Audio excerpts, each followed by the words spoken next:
Aaron, welcome. Thank you so much for speaking to my audience today. Oh my gosh, it's such a pleasure to be here, and thank you for inviting me.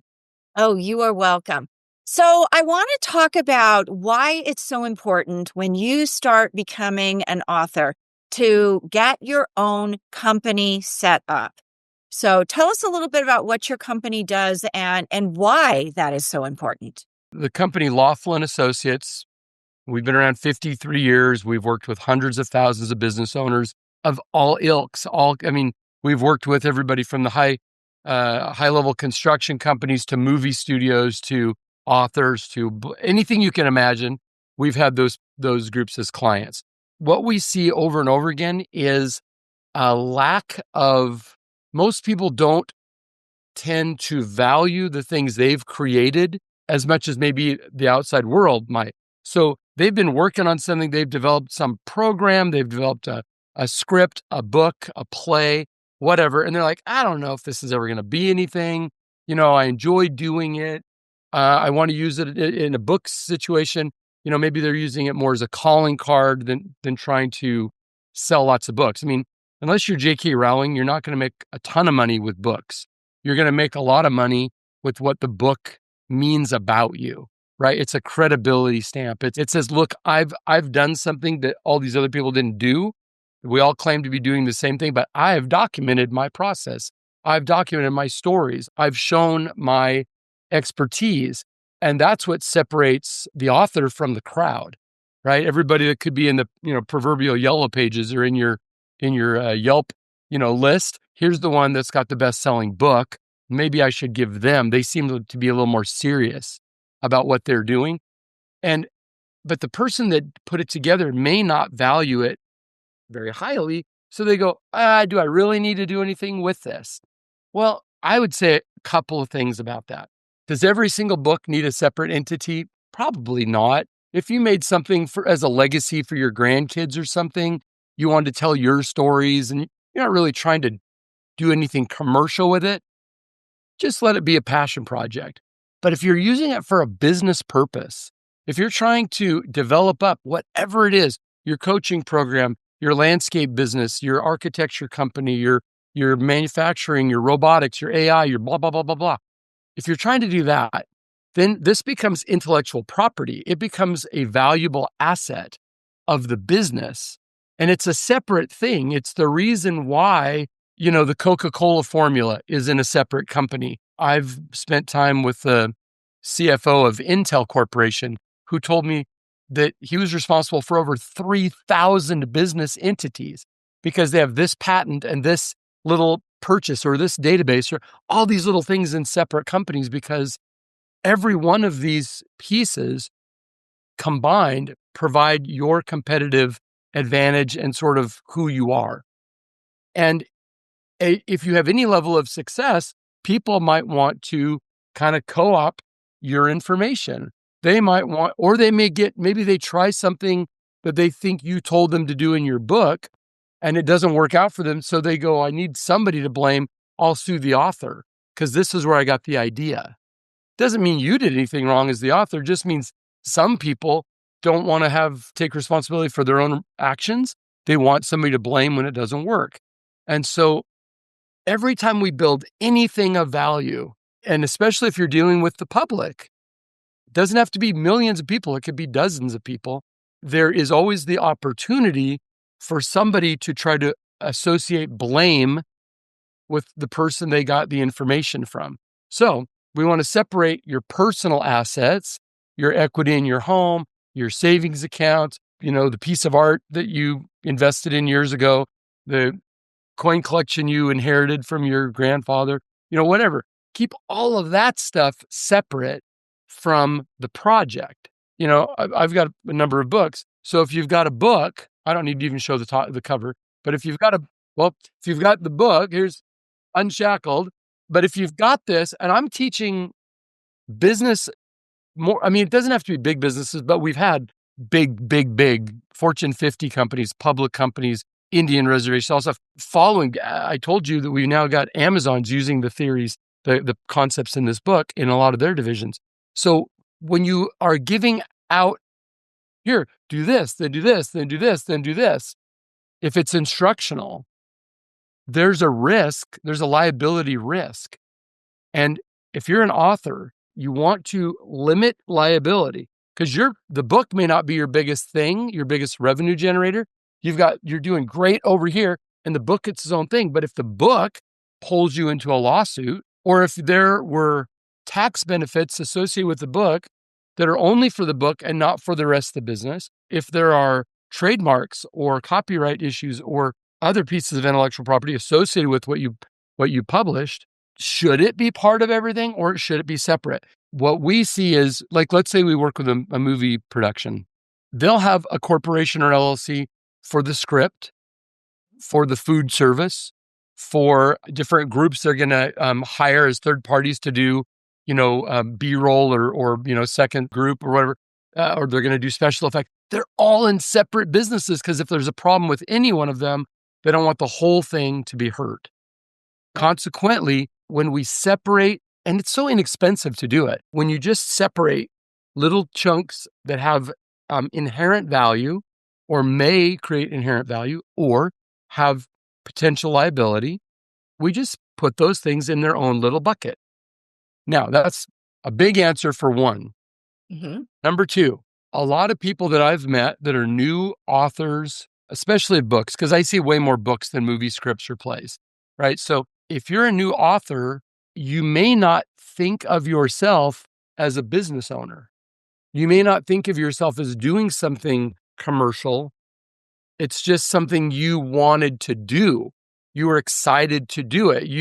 And maybe you want to use it to get speaking opportunities or coaching opportunities or consulting opportunities or whatever. The fact is, it's sort of like being a real estate investor. A lot of real estate investors have a W-2 job, and they don't think of their real estate investments as a business, but it is a business. There's tax deductions, there's lawsuit risk, there's opportunities to make a lot of money and have a capital gains issue. It's a business. It is a business. When you write a book, that becomes its own thing. It's going to create its own energy. You want to direct that energy to some good purpose. And whenever we go out to engage with the public, we hope there's never a problem, but there is always a risk of a problem. And just to put in context, according to the U.S. Chamber of Commerce, there is a frivolous lawsuit filed against a small business every 22 seconds. Wow. Not a fraud, not a harassment, frivolous litigation. We have 93% of the world's litigation, 5% of the population, 93% of the lawsuits. Because it has become, of all places, the CIA did a study, 20 years ago maybe, and it said, what method would give you the greatest opportunity to become wealthy? And the three answers were win the lottery, inherit it, and win a lawsuit. Oh my gosh. As a way to make a living. Yeah, as a way to get wealthy. Yeah. Win the lottery, inherit it, win a lawsuit. None of which has anything to do with personal responsibility, initiative, risk, hard work. It's just, how can I get something because I think they have too much? And it doesn't matter if you're barely making it in business. It doesn't matter if you're holding on by your fingernails and you're not paying yourself anything. You're funding your business idea. Right. When people think, oh, look at them, they've done something different. They own a business. Sure, it's a coffee kiosk in the grocery store parking lot, right? You're up at 4 a.m. making coffee. People think you're wealthy. And if they think you're wealthy, they may think maybe I can, they won't feel it if I try to redistribute their wealth. These are all very negative things, Juliet. Unfortunately, it is our circumstance. We have a president right now, whether you love him or hate him, one of his big tools is the courts. He's going to fight, right? He's just going to fight. And he's learned how to use the legal system to make miserable circumstances for other people. And when the U.S. Chamber of Commerce talks about frivolous lawsuits being filed, these are irritation lawsuits. I'm going to bug you with my commission-based lawyer until you just say, what can I pay you to go away? It's Right. legal extortion. And if you are going to enter the world, you don't need to be afraid of these things, but you want to be aware of them and put up buffers, put up barriers around you so that that commission lawyer, that contingency fee lawyer goes, I don't really want to do this one on contingency because it looks like there's going to be layers I'm going to have to go through. I'm going to have to work. There doesn't seem to be a big pot of gold at the end of the rainbow. So the way this individual has organized their affairs doesn't give me an easy target to redistribute wealth. Right. That's why we use business entities. It's why you set up an LLC. You're going to spend a few $100 to get something set up and give you that first layer of protection. And then as some value becomes created, we can add other layers to pretty soon you're bulletproof, right? You don't need to do it all at first, but as there's a justification for adding elements to your asset protection plan, anybody with any level of wealth at all, I'm not talking Elon Musk. I'm talking about somebody that's worth $3, $4, $5 million, or that has a company. Maybe they're just maybe you're a dentist and you're making $350, $450 a year, and you're paying down your credit card bills and you've got some equity in your house and you own your boat and you've got a second place somewhere. There's a lot of stuff to protect. If you're just getting started, you don't need anything complex. But as you are adding resources to your, whatever your portfolio, your empire, whatever you want to call it, as you're adding stuff in, we want to go, well, what's your tolerance for risk? How much are you willing to lose? And are you willing to lose the equity in your home over something somebody took a negative connotation from and decides to sue you because of your book? Do you want to lose the equity because somebody gets cranky over here? Mm-hmm. This is why you'd form an LLC or an S corporation or whatever, probably an LLC for a book. It's what I've done. This book, all my books are in my intellectual property company that just holds it. And then a separate company does any sort of promotional work and so on and gets paid. Money moves back and forth because the book I want to keep where nobody knows about it. Nobody touches it. Nobody can mess with it. It doesn't do business with anybody. I can take the license and do whatever I want with the sales company. Sales company has no value.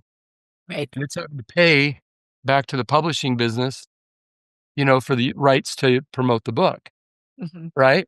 And so there's ways we can use entities as we get success to reduce your tax liability, reduce your lawsuit liability, give you all kinds of tax benefits, and help you go out and promote whatever it is that's your thing in a major way. But to glom it all together, to say, I'm a nice person, nobody's ever going to mess with me, nobody's going to care, this is just a small thing, we're hardly making any money. All these excuses have nothing to do with the realities of the culture in the United States.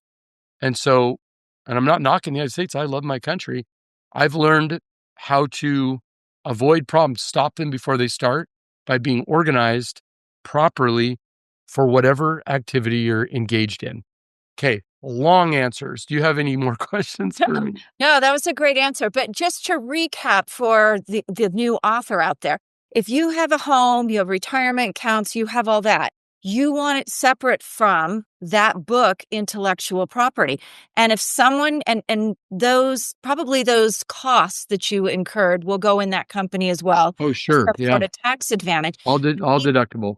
But let's say the average author sells 200, 300 books. You're probably getting $2 a book royalty. If someone sued that company that has little to no money, your other assets are protected. And That's the whole, exactly right. Perfect summary.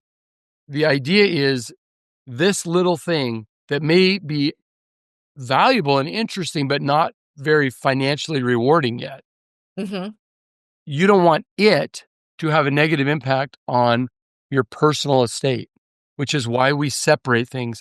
In all of my talks, I have people, if I'm talking about these kind of circumstances, I have the audience repeat, I am not the corporation is not me. I am not the LLC is not me. It's pretty easy to think that the company is me and I am the company because I put all the money into it. I've done everything for it. I'm the only shareholder. I'm the only person responsible. It's mine. It's fine to say you own the shares, but when you forget that the company is its own paper person separate from you, when you forget that and you commingle everything, that pierces the corporate veil. There is no separation now. And any problem that happens at home can impact the business, or with the business can impact your personal estate. So just because this isn't big yet doesn't mean you don't have value to protect. And for less than $1,000, you can completely protect all of your personal estate from this new project.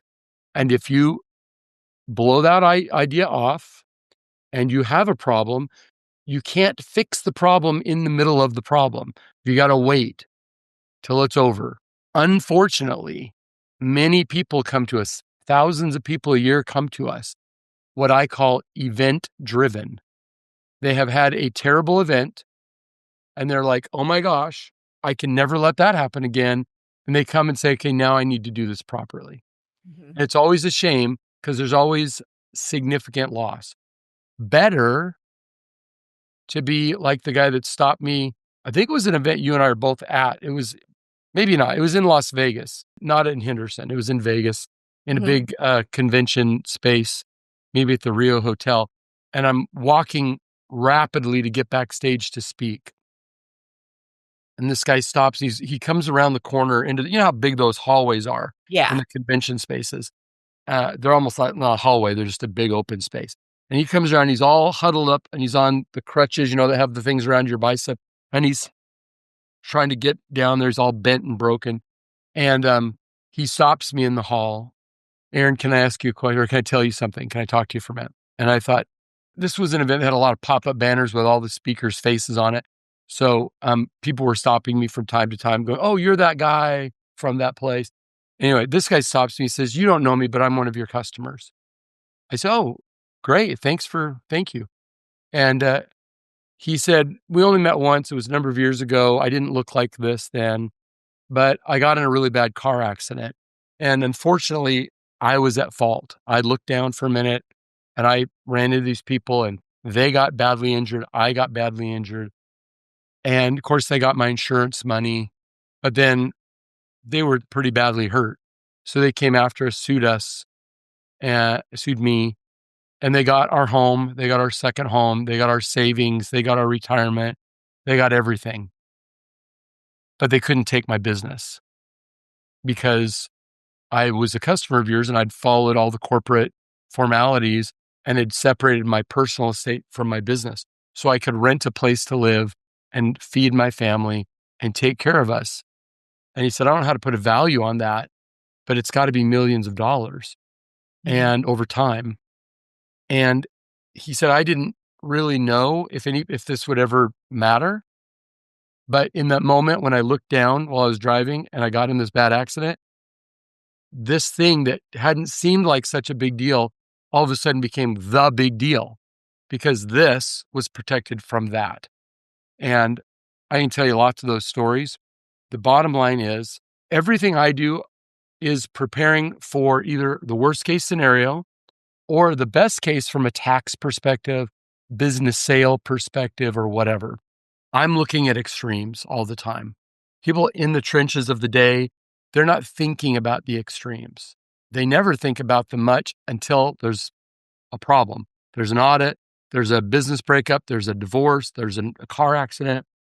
That's when people all of a sudden go, oh my gosh, what is safe and what is not safe? And so to your authors, I want to say you are seeking some greater level of message to the world. You want to play bigger. You want to touch more lives. You want to impact people. And you're going to get the vast majority of people who are going to love your message. What you want to be aware of is that one person who's going to look for somebody to blame, and they may focus on you. There may be an opportunity to sell your business and you're going to double the multiplier because you've got this other thing that you keep in your back pocket over here, this intellectual property that's not part of the business, but is valuable to the business, that here's the offer. Oh, but what if you need the secret sauce? What if you need the formula? What if you need the thing that drives the leads? Oh, okay, I'll pay you more to get Right. that. So there's a lot of reasons to take the step to be a real business and do like Intel does and separate out all these little pieces, or like a ski resort does. Anybody that's ever been snow skiing and been on the chairlift going up, did you know that most resorts keep every chairlift in a separate company? No, Why? really? Because if somebody falls out of that chairlift, they don't want to lose the whole resort. They Mhm. just want to deal with the insurance on that lift. That's it.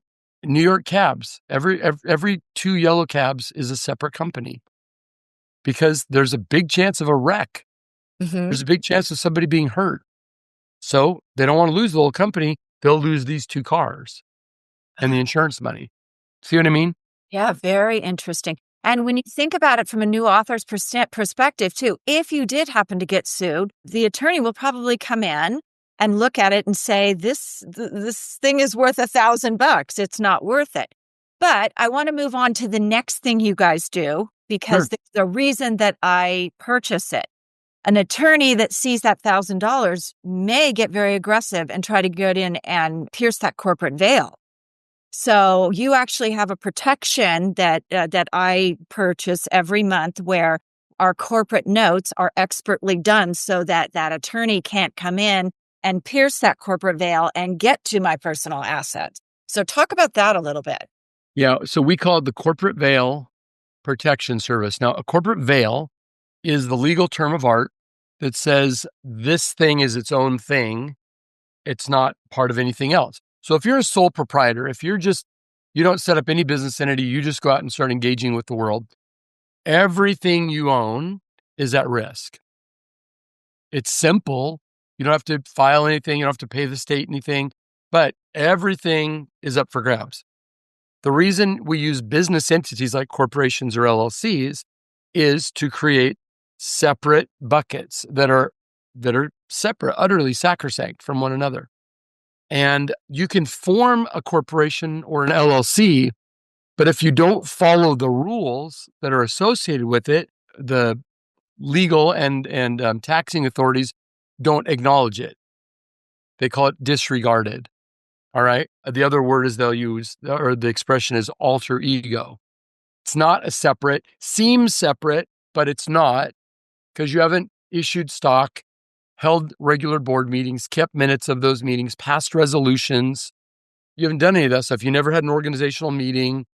You don't have a corporate book. You don't have bylaws or operating agreement if it's an LLC. You don't have any of that stuff.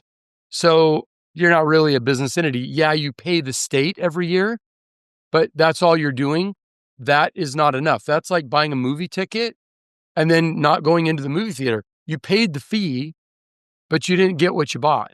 It's like a building permit. The county says you can build that house and you pay them all this money for this piece of paper, but then you never build the house.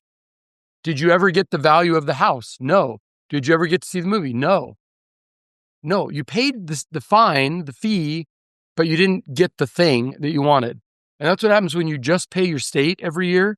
You've paid the tax, but you haven't really built the thing, the business entity. The entity requires, if it's a LLC, you need your operating agreement and your articles of incorporation or articles of organization. You need an organizational meeting. You need to issue stock. You need to have at least quarterly board meetings, even though you're the only member of the board. You're the only owner. You're the only board member. You're the only employee, right? Doesn't matter if you're Apple or NVIDIA or General Electric or you at your kitchen table. The rules are the same. And the corporate veil that keeps this thing separate from everything else, this company, the corporate veil is substantially maintained by those corporate minutes, corporate resolutions, stock ledger management, etc. There are some other things like where you're commingling money on a regular basis. personal money and business money without an explanation in your board minutes and resolutions. Mm-hmm. If you're just going, whatever, I'll just pay for this thing with the company money. I don't have the company card with me. I'll just pay with my personal account. If we see a habit of commingling, that will also pierce the corporate veil because you're not treating them as separate. You're treating them as one. What we do for people is we call, as you know, Juliet, we interview stuff out of you, or we ask you questions, or you go, after a while, you start figuring it out and going, hey, we're going to start this health reimbursement, for health insurance, or I want to do a car allowance, or I want to hire a new CPA, or I want to give myself a pay raise, or I want to invest in this thing or borrow money, from this individual. All of that needs to go in the corporate book to maintain the corporate veil. Without it, it's all just one thing. The business is just the alter ego of the owner. It's all one thing. You're paying a fee, but you're not getting the value. And I'm going to guess 95% of the people that are listening to me right now who have set up a corporation or a limited liability company fall into the category of you're not doing it properly. You have not followed the rules. And it's not because you're bad. It's because you don't know what to do. You don't want to do it. You don't want anybody involved in your business. You don't want to go to a lawyer and pay $500 an hour to do a one paragraph, resolution. And truthfully, by the second year, that's about what you're paying for unlimited documents from us, through the year. What is it? I think it's $50 a month. I think it's $50 a month after you get through the first year. First Right. year is $1,000, but we'll go back 5 years plus go forward for that first year. And then it drops down to, I think, $50 a month, $49, $50 a month. It's super inexpensive. It's the cheapest insurance you'll ever buy. And if you will engage with the team, we can't do anything for you if you won't get on the phone with us. Mhm. But if you will, that corporate veil will not be pierced. It will not be pierced if you follow the rules. But if you get flaky about it or go, I'll get to it another day, or that's stupid, or whatever, or I have an LLC, so somebody told me I don't have to do it, which is understandable, but utterly incorrect. It's completely wrong. LLCs originally were set up where you didn't have to do corporate minutes, but now case law in all 50 states says even single member LLCs must have regular board meetings, keep minutes, pass resolutions, issue membership, etc. So case law supersedes statutory law. So if you're going, no, I know the rules, I'm going to say, no, you don't. No, you don't. Take it from the guy who's got hundreds of thousands of clients, all right, who's been doing this for half a century and change, right? I don't want to do anything that's going to hurt your business. What I don't want you to do is come to me event driven, having all the bloody scars from just getting your butt kicked. Instead, let's just do the prudent thing, follow the rules, understand how to engage in the marketplace, and for that very inexpensive amount of money to file and then just keep it up, you're talking about a few $100 a year that protects everything else you have. If you have nothing, ignore everything I'm saying. But if you have anything you don't want to lose that's worth more than, let's say, $1,000, then I promise you this, the retainer you're going to pay for when you get the lawsuit and you call the lawyer to defend you, who, by the way, will not take the case on contingency because it's a defense situation, then they're going to ask you for $25,000 or something up front. It's going to be more than you've paid for the last 10 years of working with us. And you can avoid it many, many, many times by just doing the right thing, following the rules, protecting your assets. And you can keep stuff together for a while, but as you get anything of value, or if you have anything of value at home, you start separating it into different buckets. Right. Did I explain that okay? You explained it perfectly. So, Aaron, if we want to work with you, where can we find you? You can just send an email, Aaron Young. Nobody will do it, but I challenge you guys to write to me, Aaron Young, AARONYOUNG. It says it there in the lower third. Not Aaron Scott Young, just Aaron Young at LaughlinUSA.com, which I'm sure you'll put in your notes or something. Yeah, or you can call us and just say you heard about us through Super Brand Publishing and that you're working with Juliet Clark. And we've known Juliet for a long time. We value our relationship with you. I've spoken on stages with you and so on for years. Yeah. And so, Didn't I beat you up once at an event accidentally? I very, think I did. very possible. People like take shots at me. That's all right. I've been doing this for I over seem 40 to years. I I seem don't to know what it remember a was. CEO space event, like the last day where we were like going for the same thing that and Oh, I don't know what we were doing, but what I will tell you is this. In business, even among friends, can mhm. sometimes feel competitive, even when we want to be, cooperative. And if you want to make money, there's hardly any better way that I've ever found than to build something and provide value to the marketplace. You get to control your time, control how you do it, meet interesting people, go on great experiences. I've been all over the world speaking for the most interesting audiences, hanging out with the most interesting people, doing such cool stuff that I pinch myself and go, look what I'm doing right now. This is so cool. This is so fun. But it's only because I started businesses and kept pushing to create value in the market. And once the market goes, ooh, that's a good one right there, then you get invited to do cool stuff and to come to cool meetings and to have a sit down with this fascinating person. How cool is it to be able to introduce the chief medical officer at Amazon to the founder of Teladoc, the telemedicine, the $34 billion company, biggest telemedicine company. Here's the founder. Here's the chief medical. These guys need to know each other. Plug them together. The founder of one of the biggest gold bullion companies to one of the biggest tokenization people, and they created a new cryptocurrency that's tied to gold. These are people that didn't know each other, but I put them together because I'd been invited to rooms. And then I meet them and I go, oh, you guys need to meet. Then what happens? I go up in their estimate, their esteem for me goes up and I get invited to the next place. This is what happens when you engage in an interesting and valuable way in the market. And your book is going to be very often the first major way that people begin to understand your value, your unique value proposition, and a desire to work with you. Is that book is going to be the credentializer that separates you from the pack.